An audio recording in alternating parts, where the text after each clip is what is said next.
있습니다. 이 성령 강림절은 여러분들도 잘 아시겠지만 초대교회의 성령 강림을 기념하는 저희가 바로 성령 강림절입니다. 그래서 우리가 이 성령 강림절이 상당히 긴, 교회라고 보면 아주 긴 주간들을 보내고 있습니다. 그만큼 중요한 절기라고 볼 수가 있는데 성령 강림을 통해서 교회가 힘있게 주님의 사역을 계속해서 존속해 나갈 수 있었던 것을 우리 기억하면서 우리들 안에 이미 와 계신 성령님을 잘 모시고 또 그분의 인도하심에 따라서 날마다 그분을 체험하고 또 그분의 인도하심 속에 살아가는 저와 여러분 모두가 되시길 간절히 축원합니다.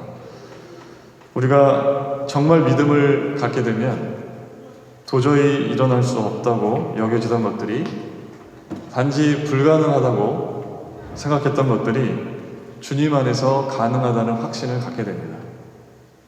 우리들에게 일어나는 놀라운 일들이 단지 나에게 찾아온, 우리들 안에 일어나는 놀라운 기적과 같은 일들이 나에게 찾아온 어떤 행운과 같은 일이 아니라 불가능한 것을 가능케 하시는 하나님의 섭리가 있기 때문에 이런 것들이 가능하다는 것이 깨달아지고 그렇게 우리가 이해를 하게 됩니다. 믿음이 있다고 한다면.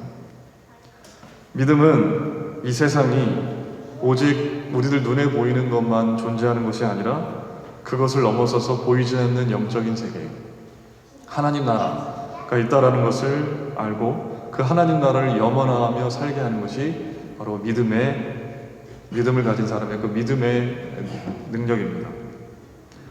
믿음은 내 뜻대로 일이 풀리지 않더라도 내가 잘 이해할 수 없는 하나님의 섭리가 분명히 있겠거니 그렇게 생각하게 하고 주님께서 가장 지혜로운 분이시라는 것을 입술로 고백하게 하는 것이 바로 믿음의 역할이고 믿음의 능력입니다. 우리는 주님의 은혜로 정말 그리스도인이 되어서 믿음을 갖고 살아가고 있습니다. 믿는 자로서 여러 가지 은혜의 수단들, 예배를 통해서, 찬양을 통해서, 성경을 읽는 것을 통해서, 기도하면서 또 때로는 성찬을 통해서 하나님의 은혜를 시시때때로 우리가 느끼고 그분의 인도하심이 있다라고 분명히 고백을 합니다. 근데 때로는 우리 인간이라는 실존이 너무나도 연약해서 믿음이 우리들 안에 분명히 있다라는 것을 우리가 알매도 불구하고 우리는 염려와 두려움과 또 걱정을, 절망에 빠지는 이런 때로는 의심에 휩싸이기도 하는 일들이 우리들에게 일어나기도 합니다. 그래서 믿음으로 산다라고 하는 것은 우리 신앙생활에 내가 믿기 시작함부터 믿음, 의심이나 두려움이나 염려가 아예 전혀 사라지는 것이 믿음 생활이 아니라 믿음 생활으로 간다는 것은 끊임없이 불확실한 연약함, 두려움 이런 것들을 우리들 안에 찾아오는 것들을 알면서도 끝까지 주님의 말씀을 지키며 살겠다고 하는 의지를 포함한 행위가 바로 믿음입니다. 믿음이라는 것은 우리에게 찾아오는 갖가지 두려움과 절망 중에도 또 때로는 의심이 내 마음 한켠에 의심이 한켠에 생겨도 끝까지 주님에 대한 믿음과 신뢰를 저버리지 않겠다고 하는 용기와 결단과 의지가 필요한 행위가 바로 믿음이라는 것입니다. 20세기가 낳은 위대한 신학자 폴 틸리라는 분이 계십니다. 이분은 우리가 갖는 믿음이라는 것에는 확실성도 있지만 불확실성도 있다라고 설명을 합니다. 믿음이라는 것은 확실성과 불확실성의 요소가 같이 함께 공존하고 있고 불확실성의 위험 속에서도 용기를 갖는 것이 믿음을 존속하게 한다고 말하고 있습니다. 쉽게 말하면 신앙생활하면서 우리가 확실히 붙잡을 수 있는 복음, 진리의 요소가 분명히 우리들 가운데 역할을 하고 있고 우리들 가운데 영향을 주지만 우리의 삶을 뒤흔드는 불확실성의 요소들, 의심이나 고통이나 질병이나 절망케 하는 여러 가지 아픈 일들이 여러 가지 우리들 삶 속에 펼쳐짐에도 불구하고 용기를 갖는 것이 믿음이라고 폴 틸리는 이야기합니다. 의심한다는 것 자체가 불신앙적인 것이 아니라 의심조차도 신앙의 한 요소로 우리가 받아들여야 하고 그 가운데서도 용기를 가지고 믿음의 한 걸음 한 걸음을 걸어가는 그 결단, 그것이 진정한 믿음이라는 것입니다. 폴 틸리히는 불확실성으로 인해서 우리가 의심에 휩싸일지라도 믿음을 선택하고자 하는 결단과 용기가 오히려 믿음을 생명력 있게 만든다고 말합니다. 현실 세계를 보면 불가능해 보이고 의심할 수밖에 없고 좌절할 수밖에 없어 보이는 그런 상황이지만, 그래도 믿음을 끝까지 내가 이렇게 주님 붙잡고 살아보리라, 믿음을 선택하는 용기를 가지라고 하면서 많은 이 시대의 크리스천들에게 도전을 주고 있습니다. 이성과 과학에 대한 무조건적인 맹신으로 점점 믿음의 가치가 희박해져 가는 이 불확실성의 시대 속에서 우리는 더욱 믿음을 지키면서 살아나가야 합니다. 믿음을 지키도록 우리는 용기를 가져야 하고 끊임없이 주님의 은혜의 보좌 앞에 나아가서 주님, 저희들에게 믿음을 강건하게 붙잡아 달라고 주님 앞에 기도해야 합니다. 예수님께서는 마태복음 17장 20절에서 이렇게 말씀하셨습니다. 만일 너희에게 믿음이 겨자씨 한 알만큼만 있어도 이 산을 명하여 여기서 저기로 옮겨지라 하면 옮겨질 것이요 또 너희가 못할 것이 없으리라. 너희 안에 믿음이 아주 조그마한 겨자씨와 같은 믿음이 있다고 한다면 하나님의 능력이 너희들을 통해서 나타나게 될 것이다. 하나님의 능력이 나타나고 하나님이 이루시는 기적이 일어나는 전제는 바로 믿음이라는 것입니다. 믿음이 있을 때 하나님의 역사가 그 믿음을 통해서 드러날 수 있고 역사할 수 있다는 것입니다. 예수님께서 공생애를 시작하시면서 많은 권능을 행하셨습니다. 기적을 베푸셨습니다. 많은 병자들이 나음을 입었고 귀신을 내어 쫓으셨고 시각장애인의 눈을 뜨게 하셨고 안진뱅이를 일으키셨습니다. 예수님이 가시는 곳마다 많은 사람들이 치유와 회복을 받았습니다. 그런데 단 한 곳에서 예수님은 아무런 권능도 행하실 수가 없었습니다. 그것은 바로 어디였냐면 예수님의 고향이었던 나사렛이었습니다. 마가복음 6장 5절에서 6절의 말씀을 보시면 이런 말씀이 있습니다. 거기서는 아무 권능도 행하실 수 없어 다만 소수의 병자에게 안수하여 고치실 뿐이었고 그들이 믿지 않음을 이상히 여기셨더라. 나사렛이 고향이 아니군요. 예수님께서 그곳에서 오랫동안 기거하시면서 사셨던 곳이죠. 예수님께서 권능이 많으신 분이셨지만 믿지 않는 자들, 믿음이 없는 자들에게는 권능을 행하실 수 없다라고 기록이 되어져 있습니다. 마가복음의 평행 본문인 마태복음의 13장 53절 이하의 내용을 보면 예수님의 고향 사람들이 믿음이 없었던 이유를 기록해 놓았습니다. 13장 55절부터 56절에 보면 사람들이 이렇게 예수님에 대해서 말하고 있습니다. 이는 그 목수의 아들이 아니냐, 그 어머니는 마리아, 그 형제들은 야고보, 요셉, 시몬, 유다라 하지 않느냐. 그 누이들은 다 우리와 함께 있지 아니하냐. 그런즉 이 사람의 모든 것이 어디서 나느냐. 이들은 고향 사람들, 예수님의 고향 사람들은 예수님을 고향에서 함께 자란 목수의 아들로서만 바라봤습니다. 예수님이 정말 하나님의 아들이시고 이 땅 가운데 메시아로 오셔서 하나님 나라를 시작해 하시는 그런 분이시라는 것을, 그런 믿음의 눈을 갖지 못했습니다. 그래서 예수님의 권능을 믿지 못했고 믿음이 없음으로 인해서 예수님께서 많은 능력을 행하실 수가 없었다라고 성경은 기록하고 있습니다. 성경을 자세히 우리가 들여다보면 예수님의 기적을 경험한 많은 사람들에게 전제되었던 것이 예수님이 자신들의 문제와 병을 고치실 권능이 있으시다는 그 당사자들의 믿음이었다는 것을 우리가 많이 발견할 수가 있습니다.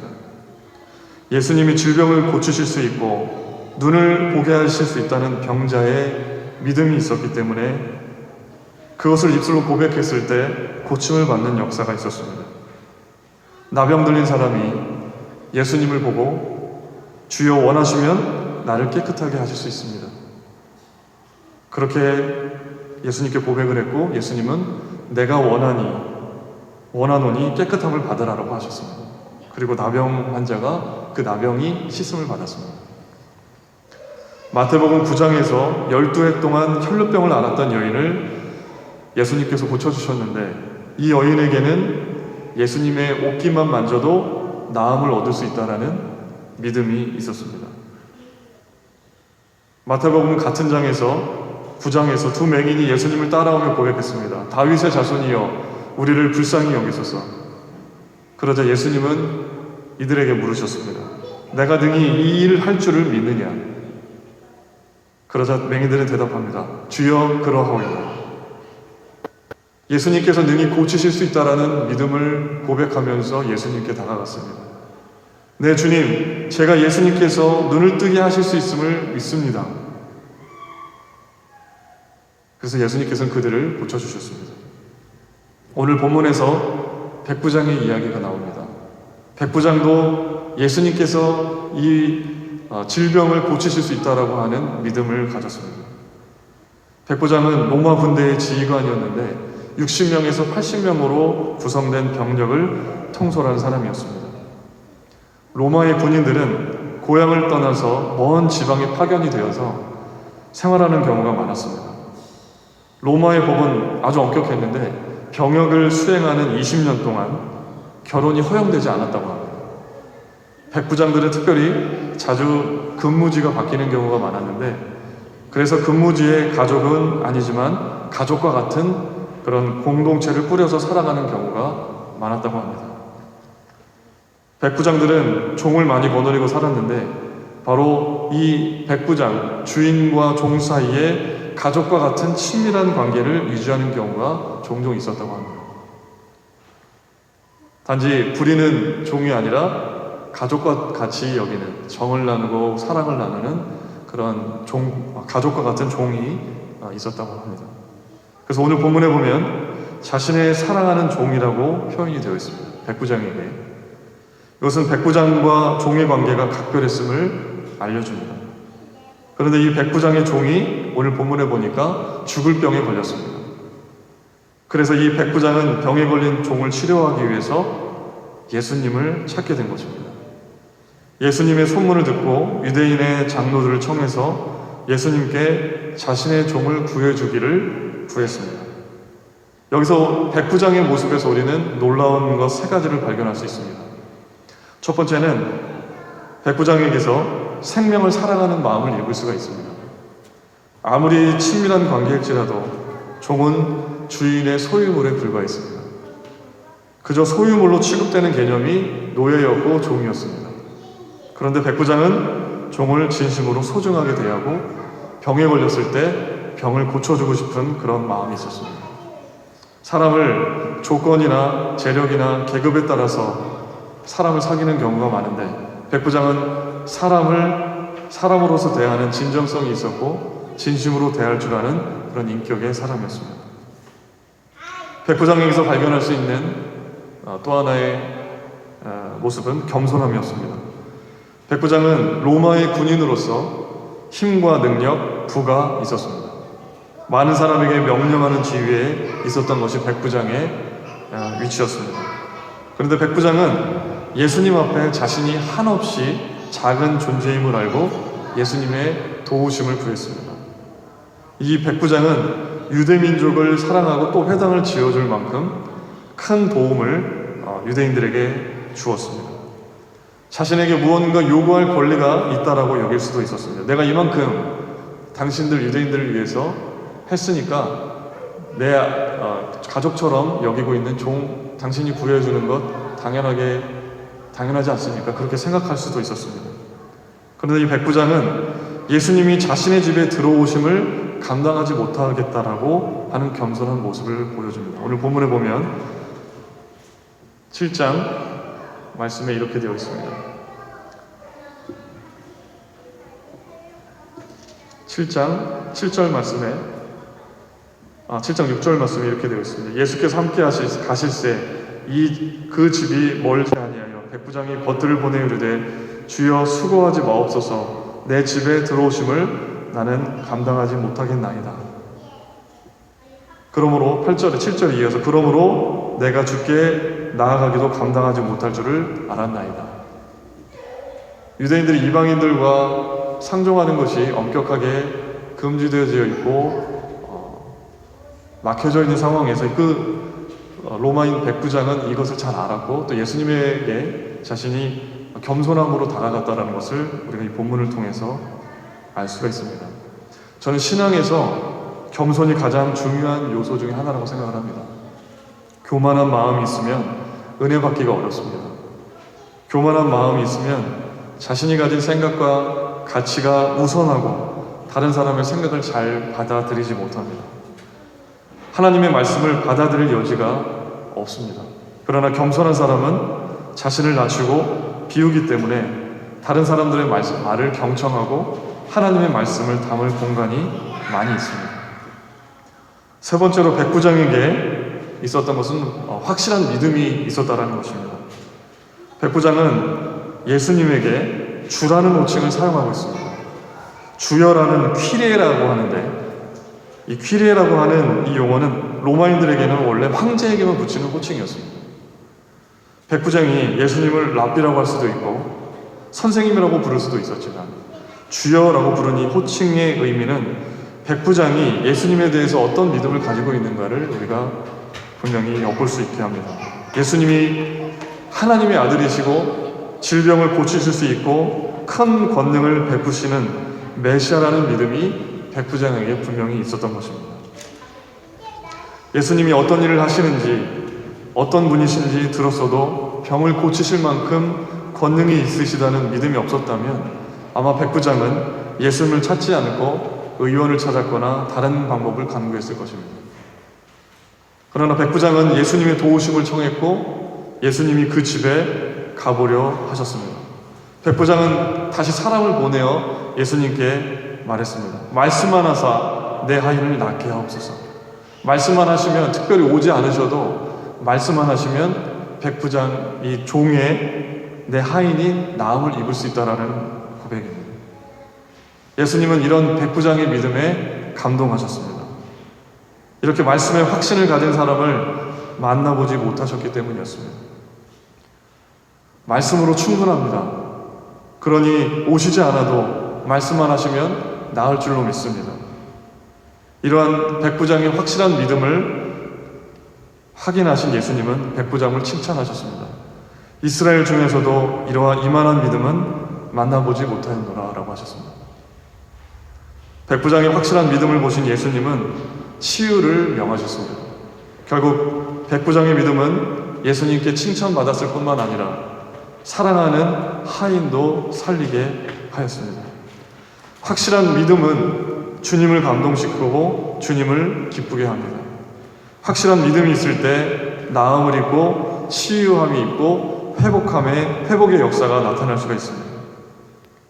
어떤 질병에 걸렸을 때, 가족이 큰 병원에 있을 때, 풀기 어려운 큰 문제가 닥쳤을 때 우리가 기도해야 하는 것은 예수님께서 그것을 치료하시고 치유하실 수 있다는 것을 믿기 때문입니다.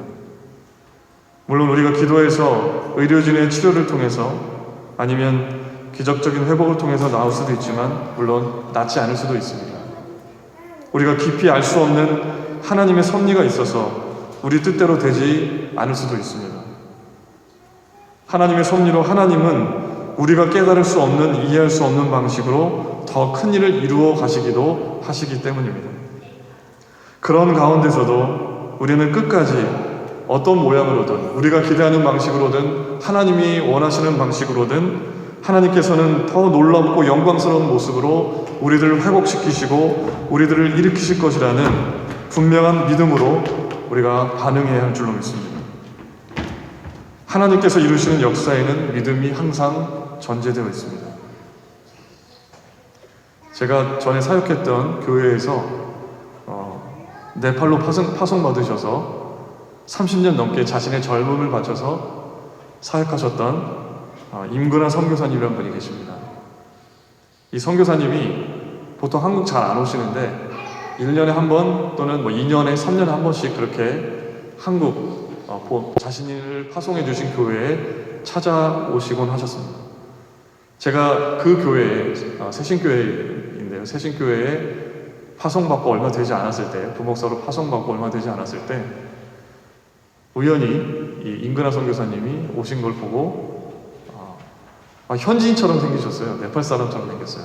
얼굴이 까무잡잡하고 키도 되게 아담하시고 수염도 네팔 사람들이 수염 기르는 사람들 꽤 있더라고요. 수염도 이렇게 길러서 네팔 사람 같이 생기셨어요. 그때 임근아 선교사님에게 농담 반 진담 반으로 제가 여쭤봤어요. 아이고, 그렇게 대답을 안 하실 수도 있겠지 라고 생각을 하면서 장난식으로 물어봤습니다. 네팔 선교지에 복음서에 나와 있는 것처럼 질병이 치료받고 안진뱅이가 일어나는 일과 장님이 눈을 뜨는 일들이 아직 일어나고 있나요? 그냥 장난스럽게 여쭤봤어요. 그랬더니 조금도 고민도 없이 임근아 선교사님이 말씀하셨습니다. 네, 그런 일들이 네팔에 일어나고 있습니다. 그런데 그 일은 우리가 하는 일이 아니라 주님이 하시는 일입니다. 당당하게 고백하시는 것을 제가 들은 적이 있습니다. 제가 그 질문을 드리면서 좀 되게 부끄러웠어요. 저는 약간 장난스럽게 그런 대답이 안 나올 수도 있겠다라고 생각을 하고 드렸는데 당당하게 말씀하시는 선교사님의 말씀을 통해서 그렇구나. 하나님이 그 땅 가운데 한국에는 또 미국에는 그런 역사가 복음이 처음 들어왔을 때 많이 일어났을 때 지금은 볼 수 없지만 복음이 계속 그 땅에 전해지고 있는 이 네팔 땅에는 하나님 그러한 능력과 기적을 베풀고 계시는구나. 다시금 하나님은 불가능한 것도 가능하게 하시는, 질병도 고치시는 분, 다시금 깨닫게 되는 일이 있었습니다. 어릴 적에 저희 할머니께서 저희 손주들이 배가 아플 때면 하시는 일이 있었습니다. 등을 쓰다듬어 주면서 그렇게 하시는 거예요. 주여 믿습니다. 낫게 하여 주시옵소서. 배를 어루만져 주시면서, 보통 어른들은 할머니 배는 약손, 애기 배는 똥배 이렇게 하시면서 해주시잖아요. 저희 할머니는 항상 기도를 해주셨어요. 약을 먹이시면서 믿습니다 하시면서 먹여주시고, 저희가 감기에 걸려도 아플 때에 약을 먹이면서도 주여 믿습니다라고 하시면서 그렇게 기도하시면서 우리들에게 먹여주셨습니다. 그러다 보니까 제가 아플 때면 할머니 생각이 그렇게 나요. 할머니가 나를 위해서 그렇게, 물론 약을 통해서도 나을 수도 있지만 할머니께서 그렇게 믿음으로 정말 궁극적으로 우리의 질병을 고치시고 나음을 있게 하시는 분은 하나님이시구나. 그거를 알려주신 것 같아서 너무 감사하고, 저도 그래서 아이들을 볼 때 감기에 걸릴 수 있잖아요. 감기에 걸릴 수 있고 또 다른 더 큰 질병에 걸릴 수도 있고 병원도 보내고 약도 먹이지만 저는 아이들을 위해서 기도하는 경우가 많이 있습니다. 아이들이 아프다고 하면 이렇게 손을 얹어주고 같이 기도해주고 이 질병을 낫게 해달라고 하나님께 기도합니다. 저희 어머니가 어릴 적부터 교회를 다니셨어요. 근데 은혜 체험이 없으셨어요. 저희 어머니가 저희 고향교회의 권사님으로, 속장님으로 평신도 지도자로 많이 활동을 하고 계시는데 여전히 지금도. 근데 젊은 적에 은혜 체험이 없으셔서 그냥 교회만 왔다 갔다 하셨어요. 시집을 18살이라는 이른 나이에 오셔서 가정 고생을 많이 하셨어요. 저희 아버지 형제가 4남매인데 온갖 대가족이다 보니까 빨래도, 그때는 세탁기가 없었거든요. 내과에 가가지고 빨래도 하시고, 그때는 저희 집이 믿기 어려우실지 모르겠지만 아궁이가 있었어요. 제가 어릴 때 아궁이가 있는 집이었습니다. 그러니까 이 밥하는 것도 얼마나 어려웠고 빨래도 어렵고, 젊은 나이에 그런 굳은 일들 많이 하시다 보니까 제가 초등학교 1학년 때였나 2학년 때를 기억을 합니다. 디스크가 오신 거예요. 얼마나 고통스러우셨는지 저도 지금도 기억이 생생합니다. 어머니가 얼마나 고통스러웠는지 이런 말씀 드려도 될지 모르겠지만 어머니가 이렇게 누워 계신 방문을 열었는데, 방문을 열었을 뿐인데 어머니가 너무 힘드셔서 왜 문을 여냐고 저한테 욕을 하시는 것을 아직도 저 기억을 하고 있어요. 얼마나 고통스러우셨는지. 한방병원에 한참 입원해서 한방 치료도 받고 침도 맞고 병원을 전전긍긍하셨어요. 디스크 때문에. 수술해야 되나? 잠시 한방병원에 가서 침을 맞고 치료를 받아도 그때뿐이었어요. 또 디스크가 도지는 거예요. 그때 이제 어머니가 하나님을 찾기 시작했어요. 부흥회 집회 가셔서 말씀으로 은혜 받으시고 이제 은혜를 체험하신 거예요. 방언으로 기도하시는 거를 즐겨하셨어요. 저녁에 가셔서 밤마다 기도하시기 시작한 거예요. 아픈 몸을 입고. 계속해서 그러한 은혜 체험을 하고 나니까 어느새 특별히 수술한 것도 아니고 특별히 어떤 치료를 받은 것도 아니었는데 디스크가 없어진 거예요. 거짓말도 같이. 저는 아직도 그게 어머니가 막 불편하셔가지고 아직도 고생하셨던 생각 나거든요. 근데 은혜 체험하시고 나서 아무런 불편함 없이 사셨던 걸 아직도 저는 살아오면서 기억을 하고 있습니다. 어머니는 살아오시면서 그거를 신앙 고백처럼 말씀을 하셨어요. 하나님께서 고쳐주셨다고. 하나님께서 그 일들을 행하셨다고 이렇게 고백을 하고 계십니다. 저희 교회에서 같이 사역하셨던 전에 사역했던 교회에서 한 전도사님이 이런 간증을 개인적으로 한 적이 있는 것을 들은 적이 있어요. 자신이 목을 많이 쓰게 돼서 성대결절이 왔대요. 성대결절. 목회자들과 선생님들에게 많이 오는 질병이에요. 저도 성대결절이 와가지고 찬양 높으는 부를 때 목이 쉬어서 잘 못 부릅니다. 성대결절에 걸리면 수술을 받거나 또 수술을 받으면 몇 개월 동안 말을 할 수가 없게 돼요. 말을 오랫동안 하지 않아야 돼요. 약한 경미하게 성대결절이 온 거면 말을 하지 말아야 돼요. 근데 목회자가 목을 알 수 없는 그런 직분이잖아요. 계속해서 이 앞에 설교를 해야 되고 어떻게 해야 하나 하나님께 기도하다가 전사님이 목을 잡고 하나님께 간절히 기도했다고 합니다.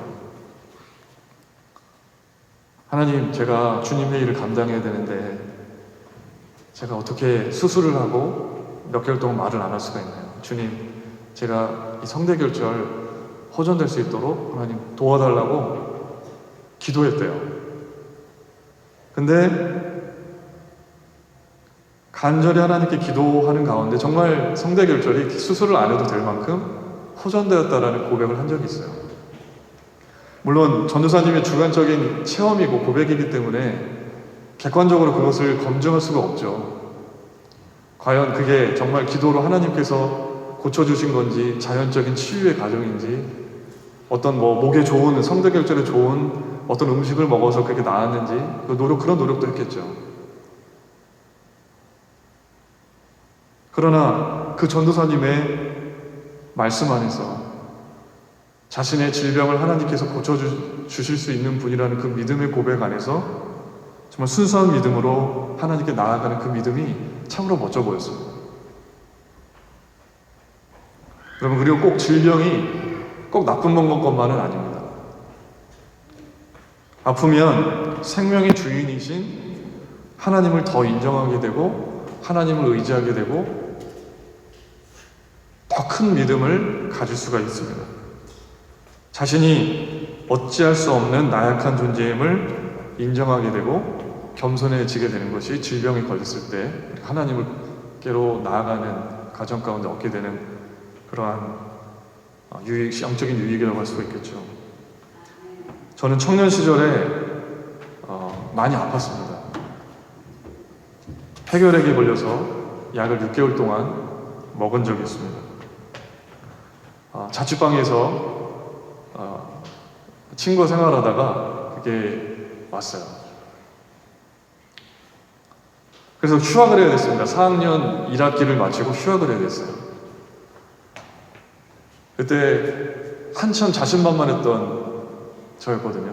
군대를 졸업을 하고, 군대를 졸업이 아니죠. 군대는 제대하고, 정말 내가 노력하면 뭐든지 다 할 수 있겠다라는 자신감과 교만함이 있었던 것 같아요. 근데 그때 4학년 1학기 이제 대학원으로 진학하려고 공부하는 그 가운데 폐결핵이 온 거예요. 그래서 휴학하고 집에서 기거하는 동안 몸만 힘들었던 게 아니라 마음도 힘들었어요. 내가 아무것도 할 수 없는 존재구나. 건강을 잃고 보니까 건강의 소중함을 알게 되고 내가 내 힘으로 할 수 있는 게 분명히 한계가 있고 하나님의 일을 위해서는 하나님의 능력이 필요하고 하나님의 인도하심이 필요하다는 것을 그때 깨달았어요. 그리고 제가 목회의 길로 들어서게 된 결정적인 계기가 바로 그것이었습니다. 쉬는 중에 독한 약을 먹다 보니까 위궤양도 왔거든요. 나중에 내시경 검사를 해보니까 이 안에 구멍이 뚫려가지고 피가 나오더라고요. 그걸 보여줬어요, 의사 선생님이. 그때는 이제 수년 동안 윗배가 너무 아팠어요. 계속해서 여기를 부여잡고 살았어요. 몸이 약해지다 보니까 무언가 집중하는 일을 오래 하기 힘들었어요. 공부도 힘들었고 기력도 없었어요. 어떤 일에도 자신감이 없었습니다. 그런데 그때 이렇게 몸과 마음이 아픈 시절을 보낼 때 고향 교회 두복교회 목사님께서 목회에 대한 권유를 하셨습니다. 요즘 네 기도가 많이 된다. 목회해보는 게 어떻겠니? 또 군산에서 목회하시는 우리 고모부 가정을 돌아볼 기회가 있었는데 목회하시는 그 고모부의 모습이 되게 보람되게 보이는 거예요. 전에는 몰랐는데.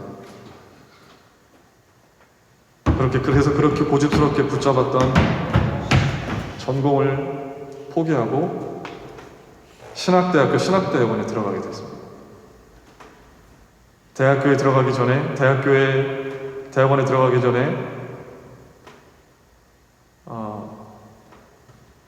이러한 어떤 신앙적인 체험을 하게 되고 어떤 신앙 체험 나중에 소개해드릴 기회가 있을지 모르겠는데 신앙적인 체험을 하게 되고 왜 하나님께서 나에게 이런 질병을 주셔서 내가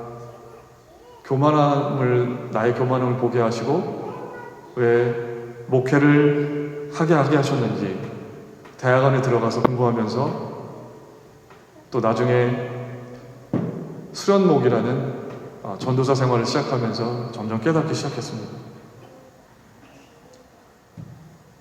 수련목을 하고 전도사 생활을 하면서 건강을 되찾기 시작했어요. 그래서 지금처럼 건강해졌습니다. 오랜 시간. 지금은 이제 그렇게 알았지만 그만 하나님께서 고쳐주셨어요. 그래서 저는 그런 믿음의 고백을 합니다. 저는 아프시게 질병을 주시는 분도 하나님이시고 낫게 하시는 분도 하나님이라는 믿음이 있습니다.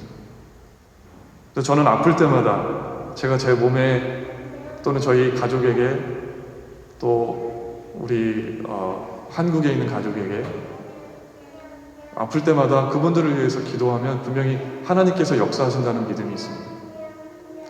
비록 때로는 우리가 기대한 대로 그 기적적인 역사가 일어나지 않지만 하나님께서는 우리의 간절한 기도를 통해서 우리가 이해할 수 없는 방식으로 하나님께서 이루시는 놀라운 영광스러운 회복과 승리의 순간을 우리들이 경험하게 하실 것이다.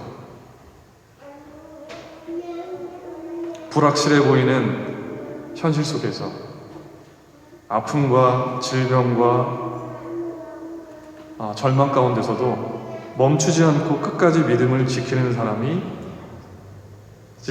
하나님께서 승리케 하실 줄로 믿습니다. 믿을 때 치유의 역사가 나타날 수가 있고 회복의 역사가 나타날 수가 있습니다. 믿음이 있을 때, 백부장과 같은 믿음이 있을 때 저분이시라면 내 종이 나음을 입을 수 있다. 저분이시라면 내 질병을 고치시게 할 수 있다. 저분이라고 한다면 내가 병원으로서 고칠 수 없는 질병을 고치실 수 있다. 믿음이 있을 때 회복과 구원의 역사가 일어난다는 것을 여러분 기억하시기 바랍니다.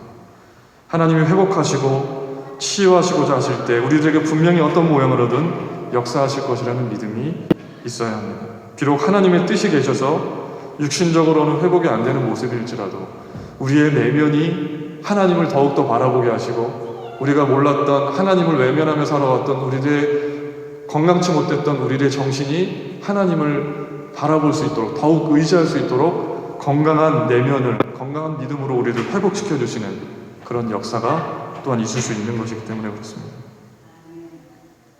백부장의 한 생명을 소중하게 여기면서 겸손하게 주님의 능력에 의지해서 예수님을 청하여 자신의 종이 치유받았던 그러한 모습을 보시면서 여러분들도 이런 믿음으로 주님 앞에 나아가시길 바랍니다. 여러분 가족 중에 또는 여러분이 육신적으로 또는 육신이 아닐지라도 정신적으로 마음이 병들고 아픈 부분이 있습니까? 그것을 위해서 간절히 고쳐달라고 하나님께 간절히 간구해 보시기 바랍니다. 여러분의 가족과 친지들 중에 정말 힘든 그런 모습으로 고통받고 있는 분이 계시다고 한다면 하나님께서는 정말 놀라운 일을 이 일들을 통해서 이루실 거라는 분명한 믿음을 가지고 예수님께 간절히 엎드려 기도해 보시기 바랍니다. 믿음은 불가능하다고 여겨지는 것에 대해서 하나님 안에서는 모든 것이 가능함을 확신하게 합니다. 하나님은 우리들의 믿음을 통해서 놀라운 일을 이루실 줄로 믿습니다. 여러분 이 사실을 믿고 예수님께 간절히 간구하는 저와 여러분 모두가 되시기를 간절히 축원합니다. 함께 기도하시겠습니다.